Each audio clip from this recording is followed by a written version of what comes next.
grâce à eux, et comme le disait Barbara, nous nous sommes rencontrés à Delhi. J'étais venu avant cela au Kerala, à Kochi, il y a 3 ans, je crois. Et depuis c'était la première fois que je venais dans le sous-continent indien, et depuis, quelque chose de très important s'est engagé, voilà, avec nos amis Charles et Divya, et qui, je vais peut-être d'ailleurs commencer par ce que je comptais dire à la fin, a conduit à une rencontre à Londres le 22 septembre dernier, avec des personnes qui sont d'ailleurs dans la salle aujourd'hui, et qui est une espèce d'enchaînement à partir de ce que vous avez annoncé, puisque le sujet sur lequel j'ai été invité à parler à Kochi, dans le cadre de la Biennale de Kochi, il y a 3 ans, c'était le bon gouvernement. Le bon gouvernement dans l'état actuel du monde. Voilà. Et dans une Inde en pleine transformation, malheureusement, comme pratiquement partout dans le monde, régressive. Une transformation plus qu'inquiétante, profondément angoissante, et face à laquelle nous devons surmonter l'angoisse. Cette question de l'angoissant, si je puis dire, qui en Inde est peut-être plus frappante que nulle part ailleurs, pour des raisons que Charles et Divya ont rappelé aussi dans un entretien qu'ils ont donné au site Mediapart. Il y a des assassinats en Inde, ça a été rappelé tout à l'heure, évidemment. Il est dangereux en Inde aujourd'hui de revendiquer la liberté de penser, comme on dit. C'est dangereux de plus en plus partout dans le monde. En Inde, peut-être un peu plus qu'ailleurs aujourd'hui, en tout cas que chez nous, par exemple. Mais ça devient dangereux partout, y compris ici en France. Ça va le devenir de plus en plus. Alors, ce que nous avons discuté par email et aussi des visus à Londres, lorsque Divya m'a proposé de participer à cette rencontre de ce soir de l'UNESCO. Et nous sommes tombés d'accord pour que je parle un petit peu d'une question, en fait, qui est un débat que nous avons en ce moment avec Divya et Chage, et qui est aussi au cœur de cette démarche qui a été lancée à Londres le 22 septembre, et qui se terminera à Genève le 10 janvier 2020, dans la même enceinte qu'ici, puisqu'ici nous sommes à l'Organisation des Nations Unies. L'UNESCO, ce sont les Nations Unies.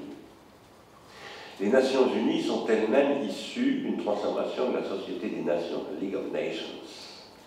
Et la League of Nations, c'est ce à quoi appelle Emmanuel Kant dans un texte, qui est le grand texte de la modernité sur le cosmopolitisme. Si je dis cela, c'est parce que, avec un certain nombre d'amis, de collègues du monde entier, nous sommes en train d'essayer de faire face, autant que c'est possible, autant que nous en sommes capables, à un défi extraordinaire que, par exemple, il y a pratiquement exactement 1 an, 15 364 chercheurs ont rappelé, lorsqu'ils ont publié, donc, à l'occasion de ce qu'on appelle la COP23, qui se passait à Cologne l'année dernière, donc le 13 novembre 2017, ils ont publié un appel venu de 180 pays qui avait pour titre le dernier avertissement. Enfin, ce n'était pas exactement ce titre-là, c'était, je ne me souviens plus d'ailleurs, le titre exact. Voilà. Mais c'était un titre qui rappelait que déjà, il y a 25 ans, à l'occasion de Rio, du sommet de Rio, des chercheurs beaucoup moins nombreux, avaient signé un appel. Il y avait eu un contre-appel d'ailleurs, l'appel de Heidelberg, signé par un ami, Dominique Lecourt, avec lequel je suis en désaccord total sur cette question aujourd'hui, et qui posait que les transformations en cours de ce qu'on appelle la biosphère depuis 1926, depuis Vladimir Vernadsky, étaient des transformations autodestructrices de façon structurelle, et face auxquelles il était absolument impératif que se produise un sursaut Alors, si je vous parle de tout cela, c'est parce que, au cœur de nos discussions à Londres, qui a donc été un processus qui a démarré il y a 2 mois, 3 mois maintenant, qui va se poursuivre dans différents rendez-vous, un au Collège de France le 25 février prochain, le 26 février avec Alain Suppiot, et puis qui se terminera à Genève en passant par le Centre Pompidou au mois de décembre prochain, pas celui-là, mais le mois de décembre 2019. Nous posons avec un mathématicien, un biologiste, enfin au départ avec un groupe de scientifiques, de juristes, d'économistes, de philosophes, que si l'on prend au sérieux ce qu'ont dit ces chercheurs le 13 novembre 2017, ou ce que dit le GIEC dans son rapport qui a été publié, dans son nouveau rapport qui a été publié il y a 1 mois, la question qui est posée, c'est notre interprétation, c'est la question de l'entropie, de la croissance de l'entropie à l'échelle de la biosphère. Et j'insiste sur ce point qui me paraît peut-être extrêmement lointain des enjeux de cette rencontre d'aujourd'hui autour de la situation en Inde. Eh bien non, ça n'est pas lointain du tout, parce que c'est le débat que nous avons avec Divya Eshage, mais aussi avec donc beaucoup d'autres amis qui représentent aussi d'autres régions du monde, comme par exemple l'Amérique latine, où également le post-colonialisme a des effets parfois extraordinairement préoccupants. Nous soutenons donc, avec ces scientifiques, juristes, économistes, philosophes, artistes aussi, que la question de la localité doit être reprise en charge par ceux qui héritent, disons, de la raison moderne. La question de la localité, dont Barbara Cassin d'ailleurs est une activiste, si je puis dire, parce que la question de la traduction, c'est toujours la question de la localité. Il ne peut pas y avoir de question de la traduction s'il n'y a pas une diversité des langues. Cette diversité des langues, moi je dis qu'elle appartient à ce que nous appelons la noodiversité, qu'il y a une noodiversité comme il y a une biodiversité, et que cette noodiversité est aujourd'hui détruite. Par quoi? Parce que Théodore Adorno, en 1944, a décrit comme une perversion de la raison, de l'Aufklärung, devenue ce qu'il a appelé la rationalisation. C'est-à-dire la transformation d'une logique de la modernité en une logique d'un capitalisme absolument aveugle, transformant tout en calculabilité, et à travers cette calculabilité en entropie. Je ne vais pas faire un développement sur ce sujet parce qu'on n'a pas beaucoup de temps. En plus, il y a une autre table ronde qui démarre à 19h30 à laquelle je participe, mais dans une autre salle. Mais ce que je voudrais dire, c'est que... oui. Ce que je voudrais dire, c'est que la question de l'entropie est la question que nous voulons prendre en charge dans cette démarche que nous menons avec Divya Eshage, qui va nous conduire à Genève en janvier 2020, et que cette question de l'entropie, eh bien, si maintenant nous nous tournons vers la philosophie du XXe siècle, elle a été abandonnée, elle a été fuie, elle a été rejetée, abandonnée par certains qui l'avaient entrouverte et qui ont renoncé pour des raisons très compréhensibles d'ailleurs.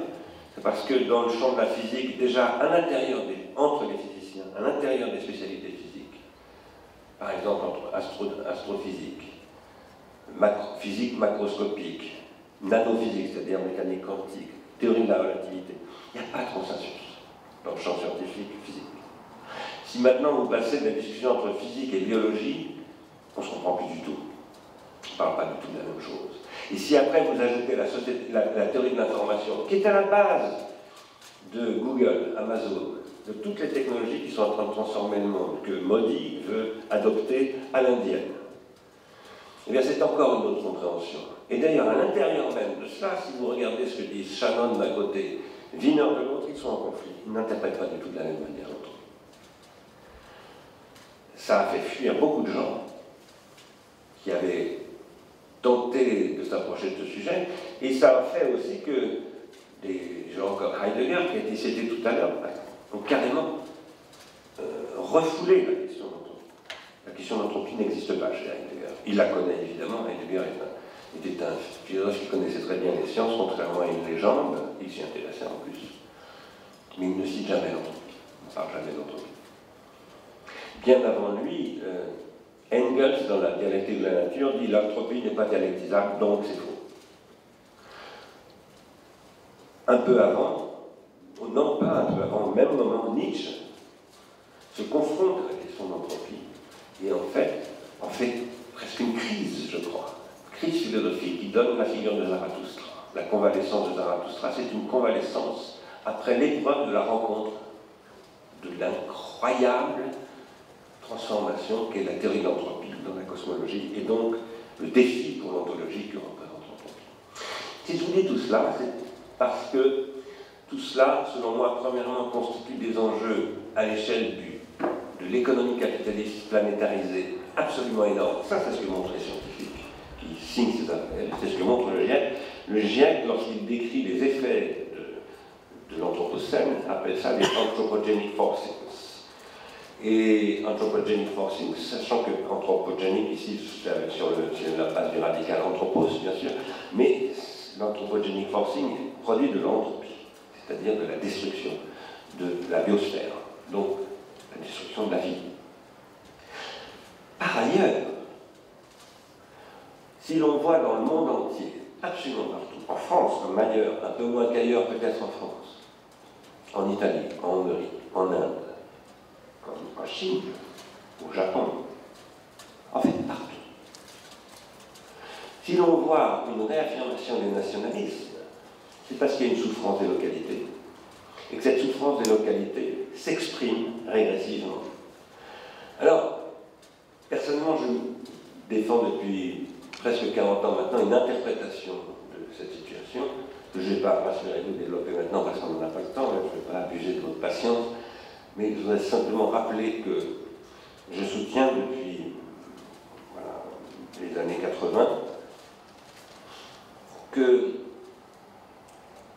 la paradoxale faiblesse de ce que j'ai appelé, pour aller vite et de manière très schématique, la pensée occidentale, la culture occidentale, disons ce qui a conduit à la philosophie des Lumières et qui a été à l'origine de la puissance colonisatrice et, comment dire,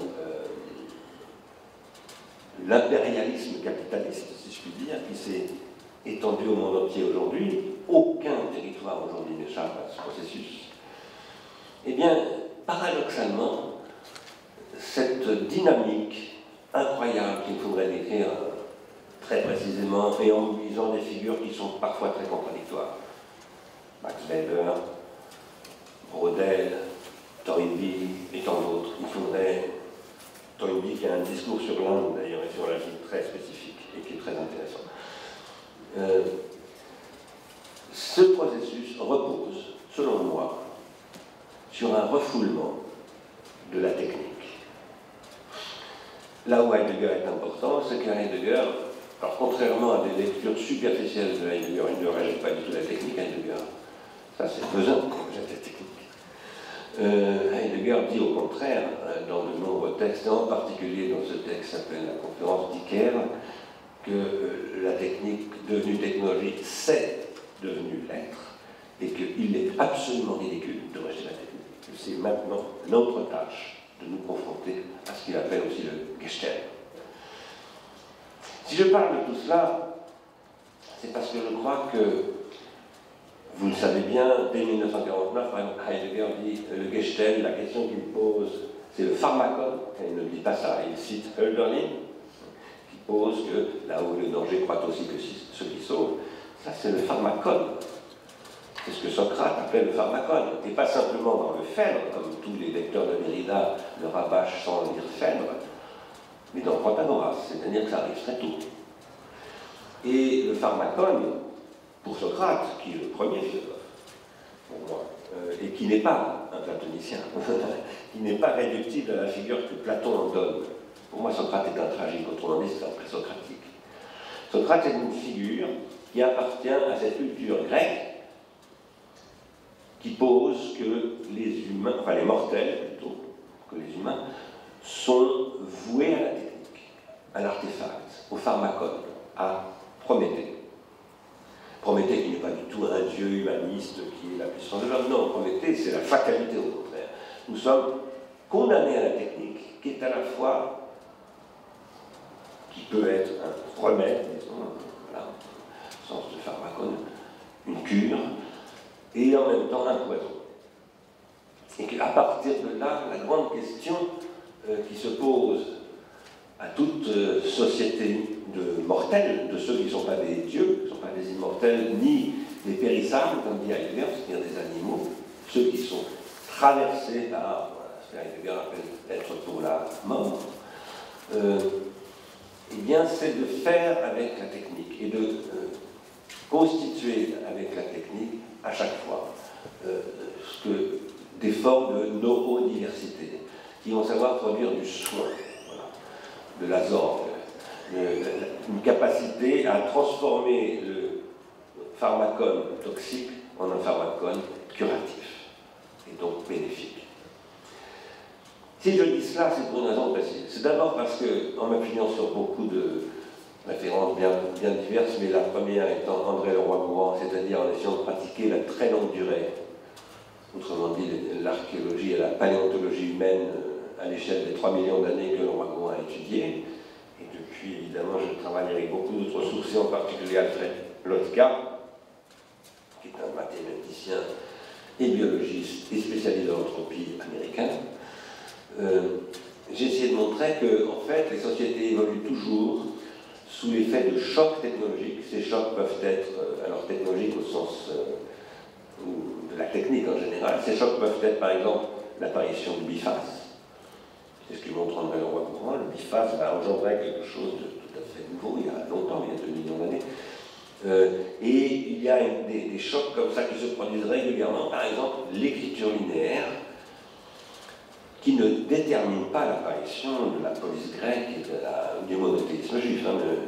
Ne me faites pas dire que la technique détermine des choses, mais elle les conditionne. Qu'elle les conditionne, c'est ce que dit Sophocle d'ailleurs. Et cette condition est une condition pharmacologique, c'est-à-dire chaque fois qu'un nouveau pharmacone apparaît, comme dit Freud, pour corriger les effets négatifs d'un autre pharmacone, c'est ce que Freud décrit dans Malaise dans la culture, eh bien, il y a un désajustement qui s'opère entre la technique et le groupe des techniciens, dit Leroi-Gourhan, et le reste de la société, et qui fait qu'il y a des conflits. Et qu'il peut y avoir des conflits qui peuvent être extrêmement meurtriers, ça peut engendrer des guerres internationales ou encore des guerres civiles, etc. Alors, nous vivons ces questions-là dans un registre tout à fait nouveau, qui n'a jamais existé sur Terre. D'abord, nous vivons à l'échelle globale, c'est-à-dire que la Chine, par exemple, ne peut pas ignorer absolument rien de ce qui se passe en dehors de la Chine. Elle est directement conditionnée par ce qui se passe en dehors des frontières de la Chine, et réciproquement, nous ne pouvons absolument pas ignorer ce qui se passe en Chine. Et ça, c'est quelque chose de tout à fait nouveau, que Carl Schmitt, d'ailleurs, a essayé de penser dans son style qui n'est pas du tout le mien, dans le Nomos de la Terre. Voilà. Et en parlant aussi des fusées, de la conquête de l'espace, etc. Je le dis parce que c'est un point très très important qu'il faudrait traiter. Je ne le dirai pas, mais je le dis aussi parce que l'Inde est une puissance spatiale. Et que l'Inde développe, comme la Chine, développe aujourd'hui une politique de la conquête de l'espace. Maintenant, où voulais-je en venir? Je voulais en venir au fait que lorsque le pharmacone, par exemple celui-ci, c'est un pharmacone, c'est une forme électronique qui fonctionne à la vitesse de la lumière, de l'écriture dont parlait Socrate au 5e siècle avant Jésus-Christ. Lorsque un pharmacone produit une souffrance qu'une société d'une localité plus ou moins vaste ne parvient pas à soigner, et c'est ce qui nous arrive aujourd'hui. Nous ne parvenons pas à prendre soin de l'anthropocène. Personne ne voit comment c'est possible.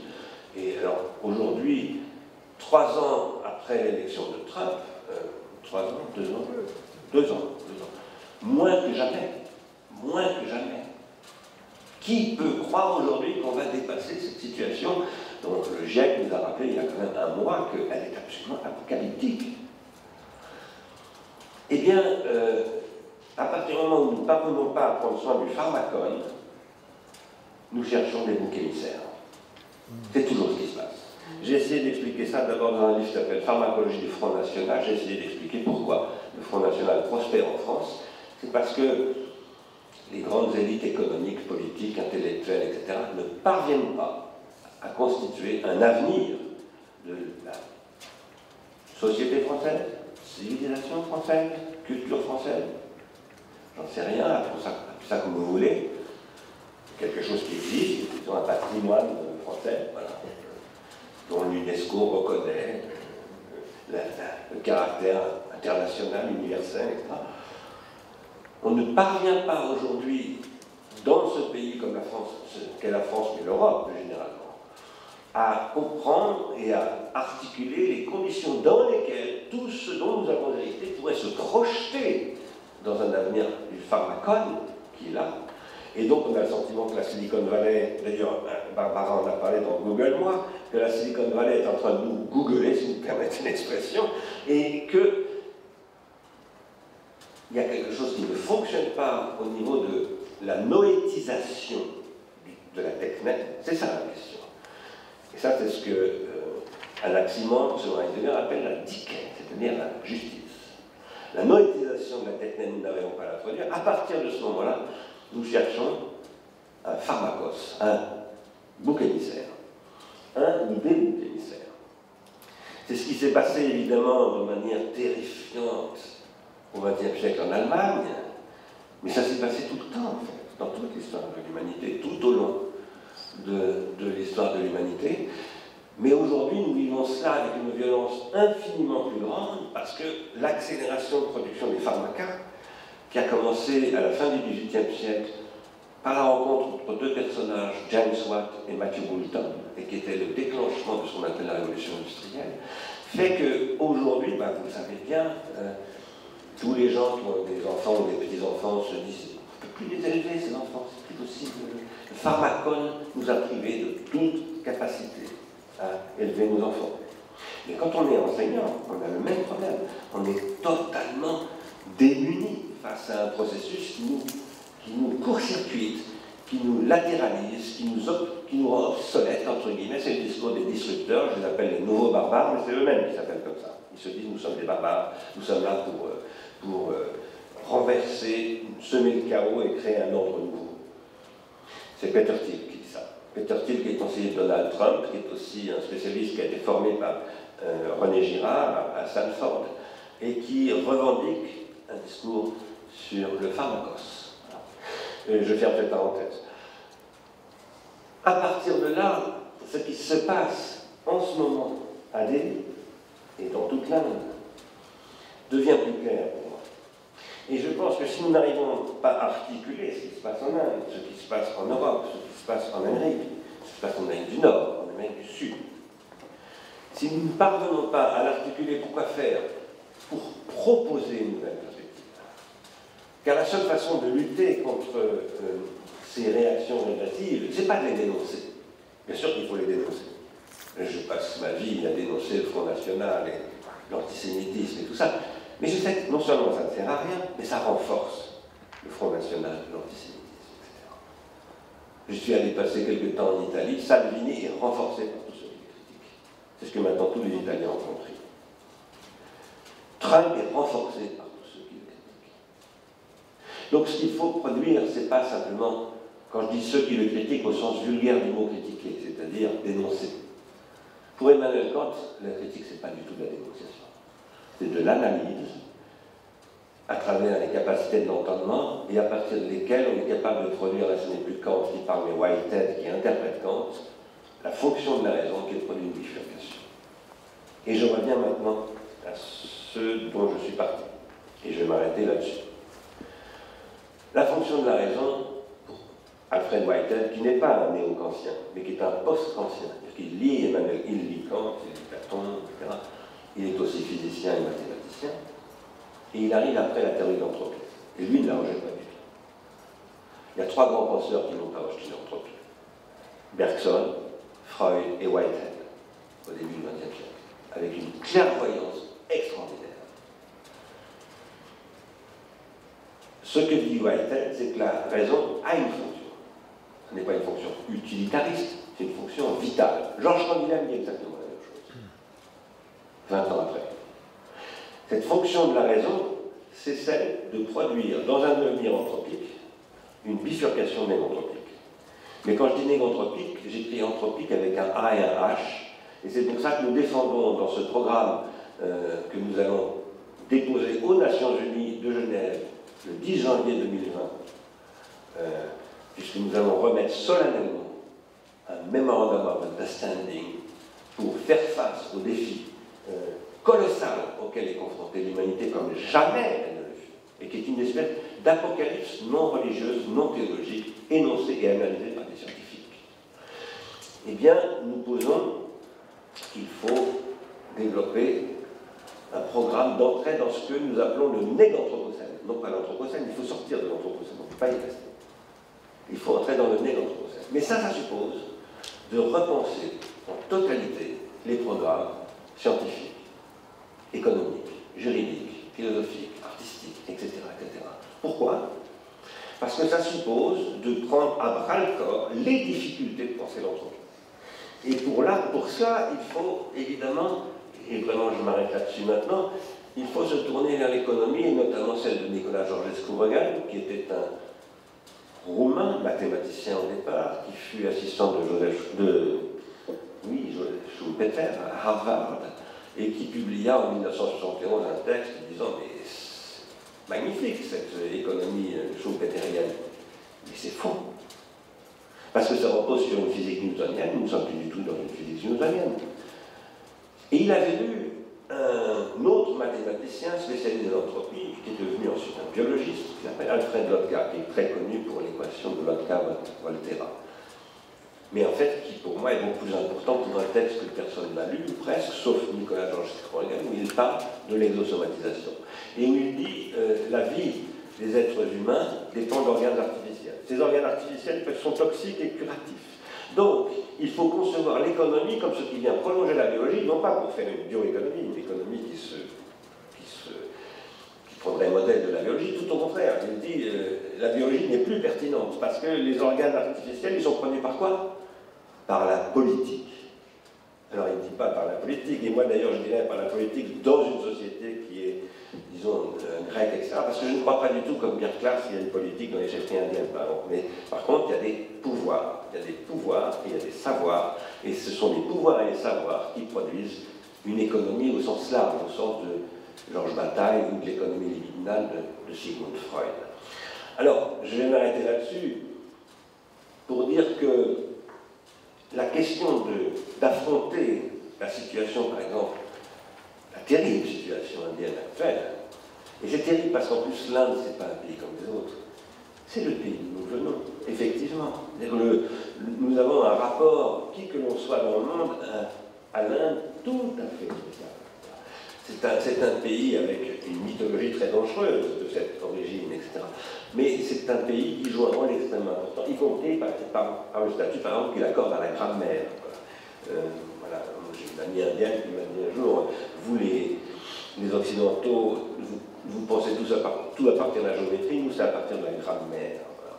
Et ce qui se passe là, nous pensons qu'il faut y répondre par des capacités de proposition qui reposent les questions du droit, de l'économie, etc., dans des perspectives tout à fait nouvelles. Pour ça, nous travaillons avec Alain Supiot au Collège de France, avec Gaël Giraud à l'Agence française de développement, avec Giuseppe Longo dans le domaine des mathématiques, etc., etc., avec beaucoup d'autres personnes, avec Divya Echage et avec des amis en Amérique latine, en Équateur, aux États-Unis, bien sûr. Nous sommes en train d'élargir tout cela avec des amis japonais, avec des amis africains. Je suis en train d'essayer de vous dire que nous pensons qu'il faut faire droit à la localité, mais pas d'une manière régressive, pour produire ce que nous appelons des localités ouvertes, au sens où Henri Bergson, qui est un des premiers à avoir posé ces problèmes, appelait précisément l'ouvert. Voilà. Merci de votre attention. Et je pense que Divya et Jacques se battent pour l'ouvert, comme Barbara d'ailleurs. Et voilà, j'ai essayé de dire que cet ouvert, il peut toujours se refermer, pas seulement à cause de Modi, d'Hitler et tout ça, mais parce que le pharmacone est toxique. Et que donc si on développe pas une thérapeutique du pharmacone, on provoque forcément des boucs émissaires et donc des catastrophes.